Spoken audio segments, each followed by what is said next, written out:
hands that speak in silence. Earlene had been deaf since birth. At 28, she had never heard a sound, never felt the vibration of a voice in someone else's throat, never known what water sounded like. She lived in a world of profound silence and absolute color. The psilocybin tea tasted like the forest, earthy, green, bitter, in a way that felt visible on her tongue. She sat in her apartment with her girlfriend Cadwin, who could sign fluently. Cadwin had a notebook ready, pen in hand, just in case Earlene needed to write something down. Earlene had done mushrooms twice before, but always alone, always in the chaos of her own mind. This time would be different. By 45 minutes in, the walls had begun to breathe, not metaphorically. Earlene watched the edges of the room ripple, subtle and slow, like she was inside a lung. The beige paint became a living thing, not threatening, but alive. She could see its aliveness in the way it pulsed, very gently, in and out. She looked at Cadwin and signed. "The walls are okay." Cadwin, who had seen this before, signed back. "You're safe. You're good." But something was happening to Cadwin's hands. When Cadwin signed "safe," her hands created the sign, but they were leaving trails. Not quite visual echoes, but lingering impressions of where they'd been.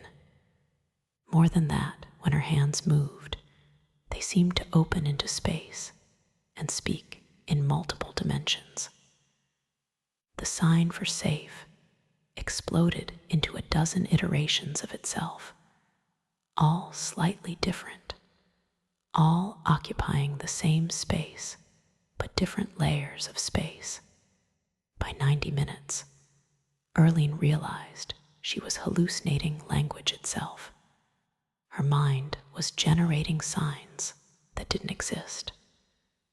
Hands that belonged to no one, floating in the space between her and Cadwin, signing words in a language that had never been invented. The hands moved with perfect fluidity, with perfect grammar for a language made of pure meaning. She understood every word, even though the words existed nowhere except in this hallucinatory space. You are becoming the thing that watches hands. The silence is speaking in flowers. Your eyes are finally hearing. These were nonsense sentences that made perfect sense. They appeared before her, signed by phantom hands, and she knew what they meant in a way that bypassed language entirely. The knowledge arrived in her mind, fully formed, pre-verbal, essential. Cadwin noticed Earlene's hands were moving, signing back to the invisible hands. Earlene was signing to hallucinations. Her fingers were faster than normal, more precise. She was fluent in a language she was inventing in real time, and she understood it completely. At the 2-hour mark, the vibrational effects arrived. The floor beneath her feet began to hum. Not a sound. Earlene had never experienced sound, but a presence, a thickness to reality that only existed on certain frequencies. Her body became aware of vibrations it had no name for. Low frequencies arrived first. They felt like weight, like something massive was moving through the apartment, something slow and eternal. And when it passed through her, her organs rearranged themselves in response. Her stomach felt heavier. Her blood moved slower. Her spine conducted something ancient and patient. Then higher frequencies arrived. These felt like electricity, like something bright and fast was moving through her, and her skin was the first thing it touched. She could feel the vibration traveling up her arms, and when it reached her hands, the hands that had been signing to phantom speakers, the vibrations seemed to dance out through her fingertips. She wasn't hearing the vibrations, but her body was becoming them. "I'm disappearing," she signed to Cadwin, and her hands were shaking. Cadwin moved closer, placed her hands on Earlene's shoulders. Physical contact. The moment Cadwin touched her, Earlene felt something impossible. She felt the vibrations of Cadwin's presence, not her body vibrating something deeper.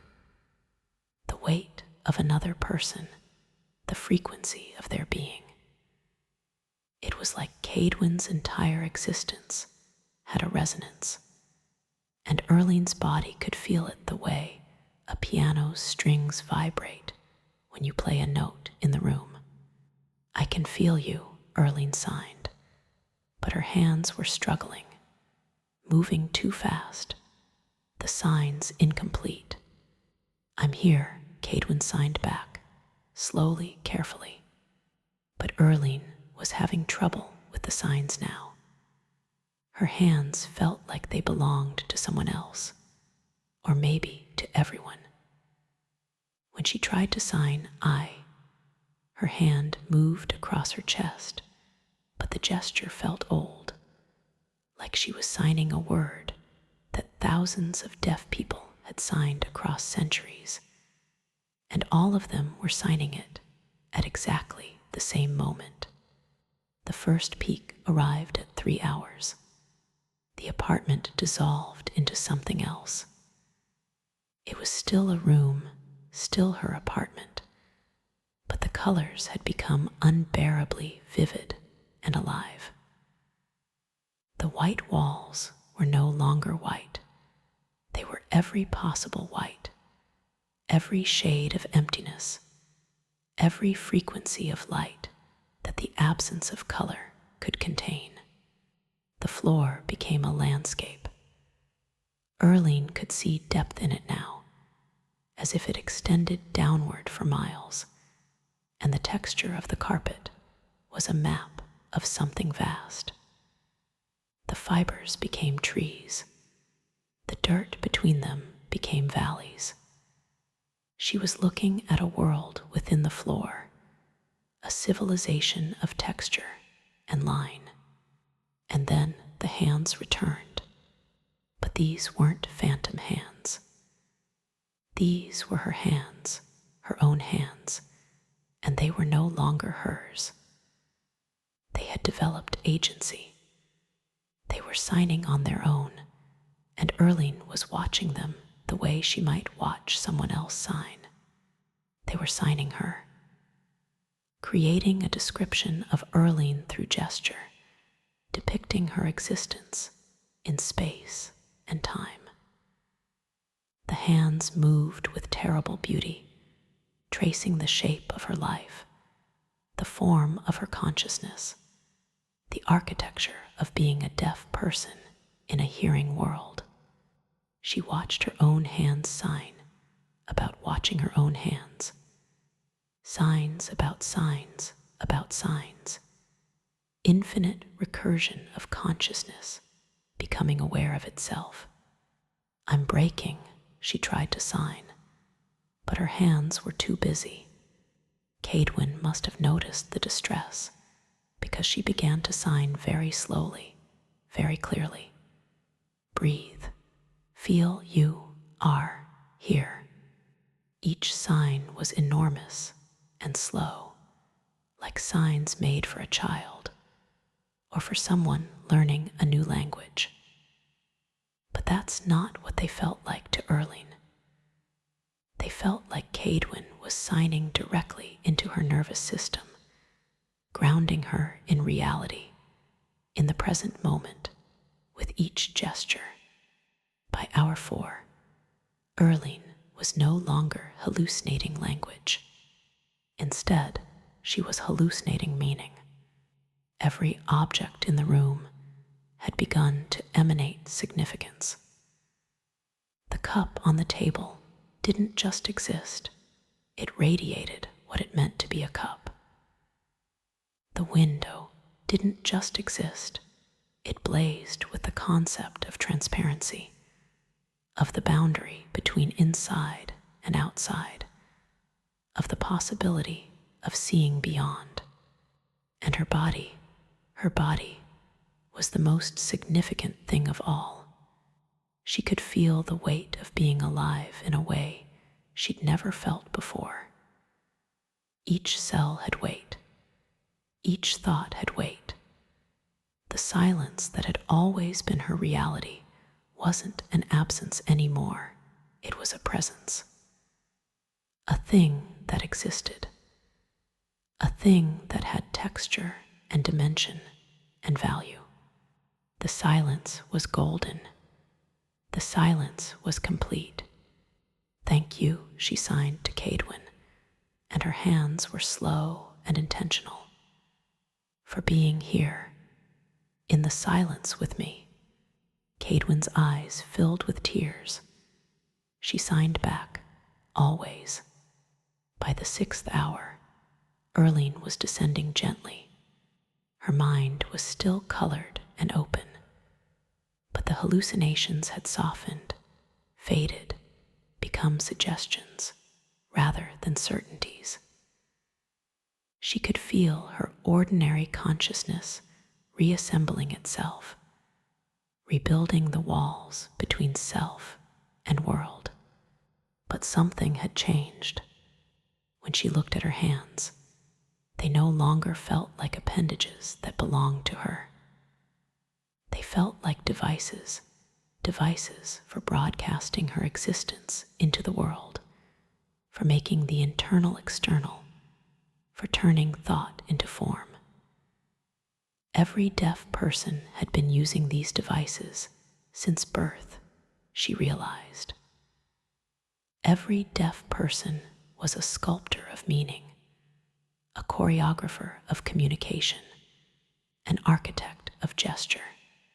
And tonight, for 6 hours, she'd experienced what those hands could really do when the ordinary rules of perception dissolved. "How are you?" Cadwin signed as Earlene came down.